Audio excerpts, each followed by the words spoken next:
Good morning. It is 9 a.m., 12 degrees out there to start your Thursday morning. Thanks for watching Daybreak here on WGRZ Plus. We begin with the news this morning. Despite a new administration leading the city of Buffalo, questions surrounding DJ Granville still linger. As we all know, a two-on-your-side investigation uncovered the Erie County Sheriff's narcotics chief crashed his county-issued vehicle into several parked cars, and that one of the responding officers was Granville's sister-in-law. The alleged mishandling of the investigation led to a campaign promise from current Buffalo Mayor Sean Ryan. He vowed to release the internal affairs investigation into how the Buffalo Police Department responded to Granville's crashes. We spoke with Mayor Sean Ryan, who says that report could be released to the public as soon as the end of February. The mayor says the reason the report can't be released sooner is because they're currently sifting through it to make sure that personal information is not included as per state law. But he wants it to be released as part of his transparency pledge. And when it comes to the Granville investigation, it has caused tension between both Ryan and former acting mayor Chris Scanlon. You know, it would have been my druthers to have the Granville situation settled after January 1st, so I could have been part of that. And I wish it had not been, settled hours before I took office. It definitely leads the public with the impression that this was pushed forward, under cover of darkness. Leadership of the Buffalo Police Department came to me with what they wanted to do as far as discipline. I told them they could proceed. There are collectively bargained processes that take place once you hit that point, which dragged it out a little longer, and it was finalized the first day it could have been. I would have preferred it to be done sooner. And Scanlon also mentioned that this particular case was something he was constantly questioned about in the media, even though the incident actually took place under Mayor Byron Brown. Scanlon went on to say that he did not want to punt it to another administration. Tensions are high as parts of the country continue to clash over anti-immigration enforcement. Rallies continue nationwide and here in Buffalo. Yesterday, we saw around 24 protesters once again standing with signs in front of the Buffalo Ice Field office at the corner of Delaware and Chippewa. It comes after the killing of ICU nurse Alex Pretty in Minnesota by federal officers last weekend and Renee Good just weeks earlier. And in our nation's capital, the deadline to avoid another government shutdown is by the end of the day on Friday.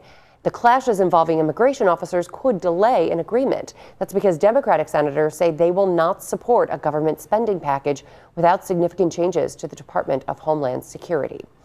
More rallies are expected to continue today. Congressman Tim Kennedy will be joined by community leaders and elected officials to call for an end to what he says are ICE's violent, out-of-control tactics. Kennedy plans to call for the resignation of DHS Secretary Kristi Noem during the rally. It's happening at the Canisius University Student Center at 11:30 this morning. The case of suspected serial killer Richard Fox is expected back in court today for a hearing related to the murder charges that he's facing in Niagara County. 32-year-old Crystal Curthoys of Lockport was killed in January of 2023, and her body was found 2 years later in a Niagara Falls home where Fox used to live. Fox is already serving up to life in prison after he admitted to killing two women nearly 20 years apart. And he recently admitted to killing his own grandmother nearly 50 years ago in the town of Brant. He was only 13 years old at the time, and he cannot face charges related to that murder. A nursing home facility in Chautauqua County will be closing its doors for good. Heritage Ministries says it plans to close Heritage Village due to ongoing financial and operational challenges, that they are now working with the state to transfer residents to new homes. Officials cite challenges due to a significant drop in residents since the pandemic. And the county executive adds that Medicaid reimbursement rates have been very low, adding more financial stress for facilities across the state and forcing them to pivot. They're making a wise decision. Instead of closing down the entire facility, they're only closing down one of the three facilities they have right now, right sizing, if you will. And hopefully this will correct, their shortfalls. This is the third closure of a nursing home in Chautauqua County in 3 years. It is 9:04 on Daybreak, and we've been hearing from survivors of sex abuse by Buffalo's Catholic priests. For the past 2 days, victims have stood inside a courtroom to give their statements, sharing horrifying details about the abuse they suffered as children. That same abuse came at the hands of priests and nuns who were supposed to be counseling them and helping them. It's a situation that impacted one of our own here at Channel 2. One of those survivors sits by my side right now. Pete, you gave your statement on the first day of testimony. Yeah, I told my story about a year ago here on Channel 2 to Charlie Specht. So a lot of our viewers are familiar with my story, but standing in the courtroom and listening to the other survivors is unbelievably powerful. I mean, the emotions that you feel, from sadness to empowerment, because you hear the words of everyone else. And as I was walking up, I was the last speaker in day one.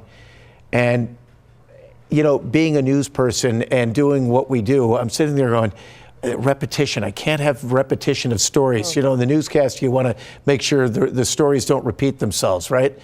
But then I got up on the stand and I said, wait a minute. The point is repetition. The same story over and over and over again. And to be able to say that directly to the bishop was incredibly, it was just very powerful and uplifting. But to be able to be in that courtroom and have Judge Buckeye hear the human response and the human toll, I think that's important because it's a complicated court case. And a lot of times these things get bogged down in legalese.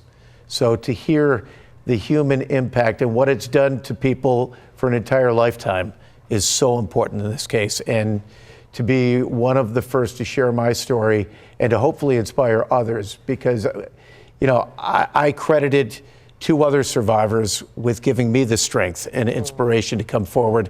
And I had a couple of people come up to me and say the same thing about my story. So for so many years of not being able to talk about it, Pete, for you to finally have that moment in court where you could share your story and tell the judge and have the bishop listening also, how did you feel afterwards? Drained. Absolutely drained. Yeah, it's nearly impossible to accurately describe the emotions that you feel and that are felt in the courtroom. And not only, as I'm talking about this, I'm thinking about, you know, my wife Sarah's by my side and she's fully supportive, but she's got to sit through and listen to this too. And yeah, it's hard to wrap your arms around the emotional impact of a day like that. And yesterday was day two, and my thoughts and prayers to everyone who went through that, listened to and delivered their testimony.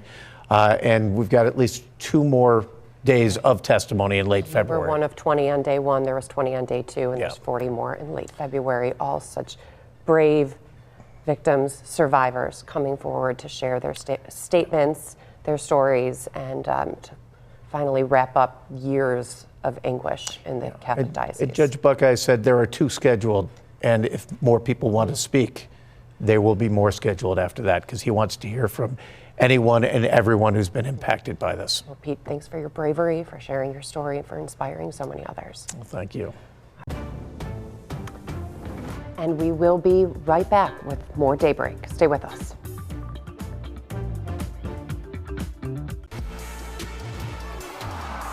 Welcome back, everybody. 9:10 on Daybreak, and it is a big day over at One Bills Drive. We are just hours away from Joe Brady. This looks so much better. I realize we've been doing this show for months, and I'm always facing away from her. That is such a dismissive body stance. Right. Now I'm... And I just said to him, I'm like, Patrick, because you don't, Patrick has a thing where he doesn't want to face front, like this way. So he wants to angle. And Right. it's like, why are you angling away from me? Like, your back is toward me for months. This looks so much better. I said, Patrick, sit the same way, but angle the other way. And it was like a light, I saw the light bulb. Did you see it? I mean, did. There was the face is a little orange because I just was like, oh my, this started in June? Okay. Well, Are you comfortable? This is a new, oh yeah. Okay. Yeah, it just feels better. Right? It's just weird. I can't, I naturally did that. Okay, moving on, carry on. We always talk about how I try to help you out. And Yeah. I'm glad that this one actually worked out quite well. Most of the advice works. Oh. There's lots of it too. Okay. Some wanted, some unwanted. That's true. That's true. Okay, we are going to be hearing from the Bills' new head coach today. A press conference scheduled at noon today. We'll be carrying it here on WGRZ Plus, and if you're in front of a TV, you can also watch it on Channel 2 or WGRZ.com on your phone. But take a look at these new photos that the Bills released on Facebook earlier this morning. Wait, go back to, does anybody have any pictures or small plants? It needs a woman's touch in there. No tchotchkes. No, just a little decoration. He hasn't moved in yet. That's true. That's true. But he's got his chain and a T-shirt, and he's just looks like the shorts. I don't know. And he was wearing shorts today. Yeah, I don't know if we can go back, but it's okay. But the Bills posted these photos earlier this morning on Facebook. There it is. It's like 4:30 in the morning. I love it. He looks so young. How old is he? 36? Yeah, he looks 26. He must be so excited and scared. Now, real quick, he's got 2 kids, right? One was just born, I think. I don't know. I get you now kind of want to get to know the guy, right? We knew a little bit. McDermott was rather private. Wasn't there a game that he like? He was at a son or a daughter born that day. Right. Yes. And then he left to go. And we joked about it. It's like, honey, I gotta go. Like, you're leaving me here? Like, well, yeah, we're playing the Jets or whatever.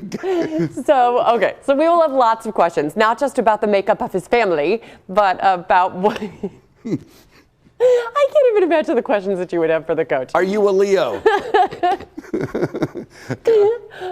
Anyway, we're going to talk to him today. This is Brady's first head coach position, of course, with the NFL. He's been with the Bills since 2022. The offense has consistently been one of the best in the league during the time frame. However, Bills fans, well, they want more than just an explosive offense. They want the Lombardi Trophy.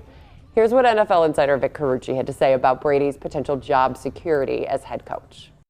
Just because there's a new face as the head coach, the same goal is there. This team sees itself, obviously the owner of this team, Terry Pegula, sees it as one that should be getting to and winning a Super Bowl, and that's the only job that Joe Brady has. It was the same job Sean McDermott had, and I don't necessarily even see any kind of grace period here. He's got the job, he's got the franchise quarterback, and it goes from here. The pressure is on to deliver a Super Bowl championship with this football team. Okay, so I asked on Facebook and on Twitter or X, when the news came out about Joe Brady being hired as the head coach, what do you think, Bills fans? Do you support it or not? And 95% said they were really upset about Joe Brady being named head coach. But I think a lot of that has to do with just the immediacy of Sean McDermott getting fired and Brandon Beane and Terry Pegula saying we need to go in a different direction. They hit the proverbial playoff wall. We need something new. And this is not necessarily something new. I think you need to run that poll again tomorrow after the press and conference. You know what? I will. See if that 95 goes down. Right. Right? Right. And I don't know how I'm going to ask the question. If it's the same, are you happy that Joe Brady was made the new Bills head coach? Right. Or how confident are you going into next season after hearing from the coach? But it will also be who's he surrounding himself around now. Who will he be hiring as an OC and a defensive coordinator now that we are losing Bobby Babich to the Packers? Who is he going to be calling the plays? Yes, he is going to call. We do know that? I'm pretty certain that he is calling the plays. So there still will be an OC, but just not calling the plays. Okay. Also, little nuances in the press conference can go a long way. I'll never forget when McDermott was hired. In his initial press conference, one of the things that I really captured is that when any time a reporter asked a question, Sean referred to him by name. Steve, John. I mean, and that kind of meant he's listening, he's trying to really connect. And I mean, maybe that was just a little thing, but I found that to be on day one, And everyone's listening for different things too. Fans want to hear one thing, reporters want to hear another. I mean, how media friendly will he be? Look at some of the head coaches, around the NFL, like Bill Belichick and his relationship with the media. Sean McDermott was media friendly, but also a little standoffish too.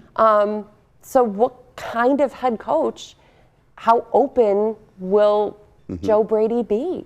How honest will he be and forthcoming? And, you know, I don't know. I guess I really didn't pay, I have to be honest.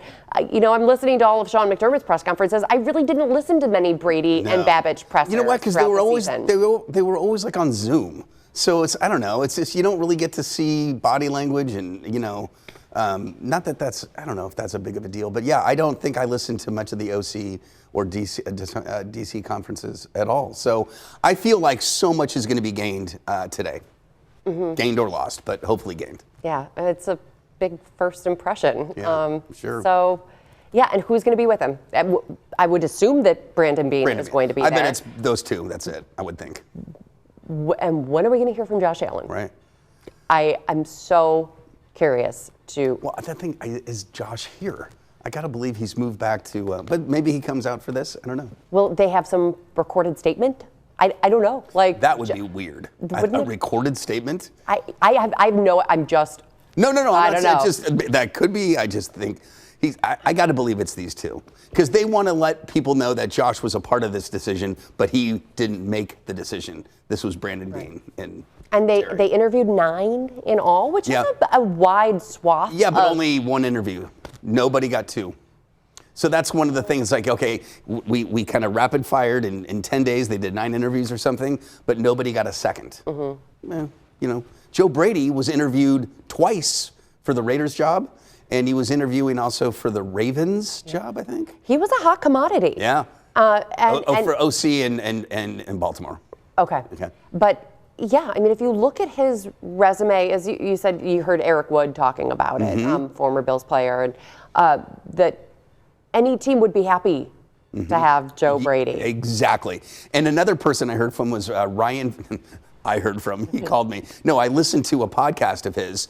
He was very against. Ryan Fitzpatrick. Ryan Fitzpatrick was very against the idea initially, but since then, giving it more thought, he is swayed the other way.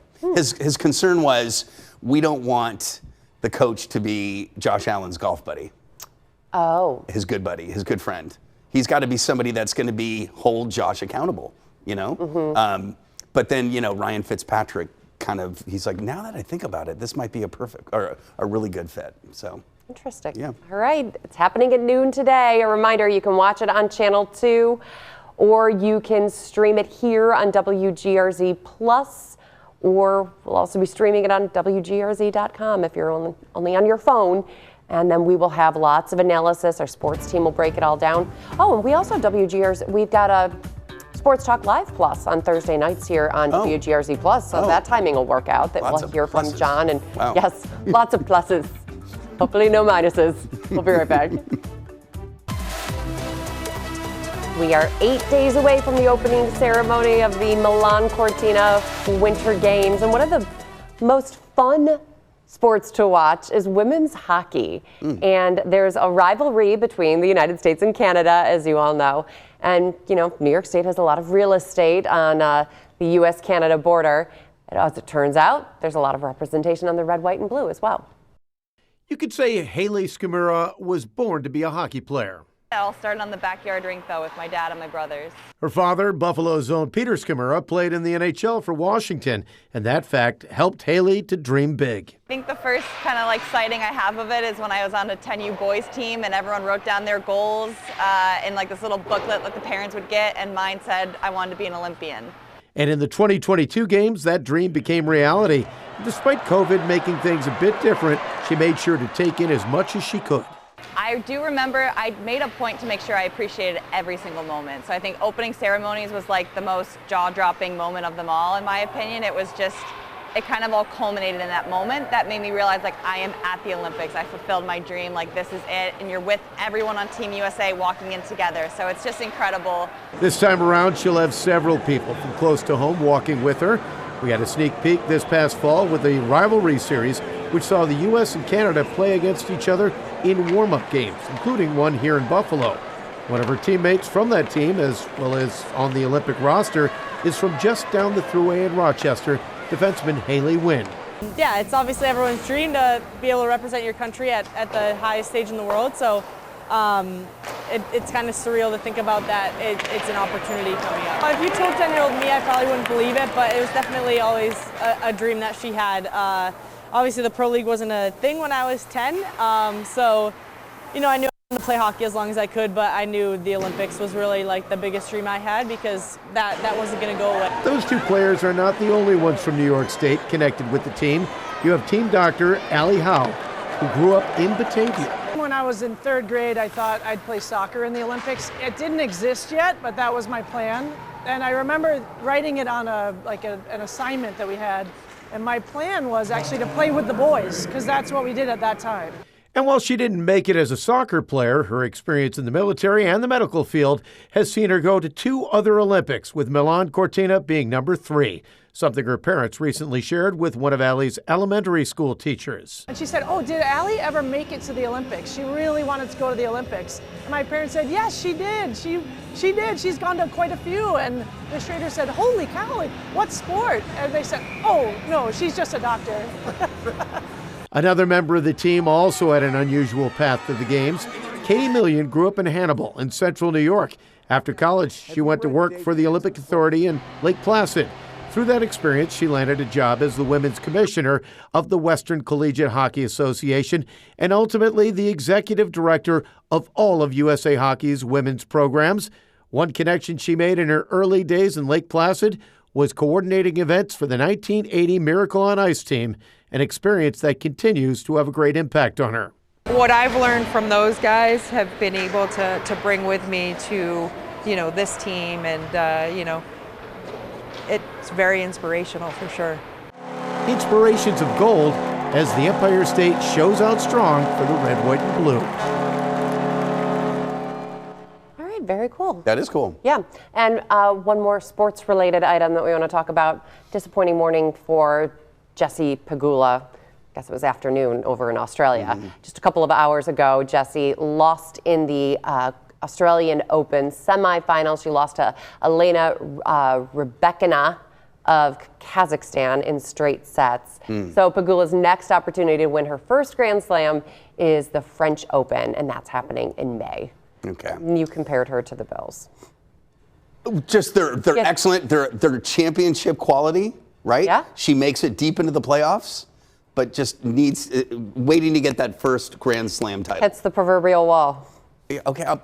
That sounded like being compared to the Bills is a very good thing. Right, It wasn't always she's the great. case. Yes, she's great. She just gets right there. She gets to the divisional round. She gets to the championship round, but hasn't quite won the prize. Yeah.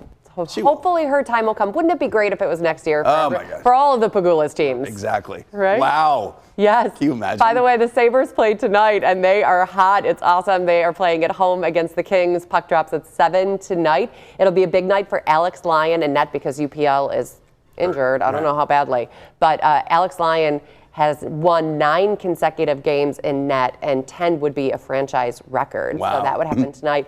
Deline obviously coming off his first career hat trick in the last game they played. So he is doing really, really well. So it'll be fun to watch the Sabres tonight. Hopefully they can win. And weather-wise. Yeah, you may have to navigate some snow if you're going to the arena. There will be a couple snow bands set up too. Should I go to the wall then? Okay, we have 2 minutes. All right. This is a live shot of Salamanca where it's been snowing since May. Yes. It seems, right? Hold on, let me set up. Patrick, is it snowing? Is the snow done now for today? Because it was awful this morning. No, I know. So that steady snow has shifted south, but now we're going to begin to see a few little bands of snow come off Lake Huron, it appears. That could affect the Buffalo North towns, I believe. Lake Huron? Yeah, Lake Huron. Here, I'll show you. You want to see? We usually deal with Erie and Ontario here. We mostly do, but sometimes, you can see this right here? Here's Lake Huron, and we've got a snow band here, right?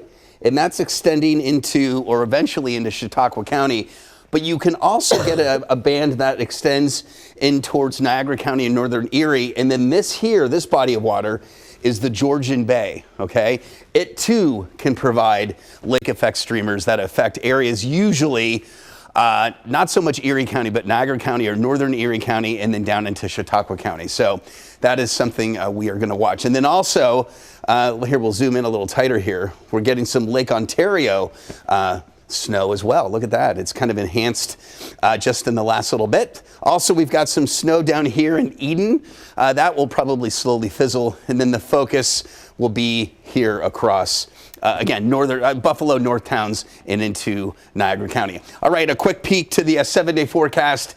It remains cold, of course, through the weekend. Tomorrow's the coldest day. Dangerous wind chills in the morning. A weather impact alert because of that. And then cold weather all the way until and through the middle of next week. Melissa. We shall see if schools will be closed tomorrow. Wouldn't be surprising with the way that Patrick is projecting those temperatures for tomorrow. So tune into Daybreak from 4:30 to 9:30 tomorrow. Again, that Joe Brady press conference. You can watch it right here on WGRZ Plus and on Channel 2 at noon. Bye, everybody. Stay safe out there.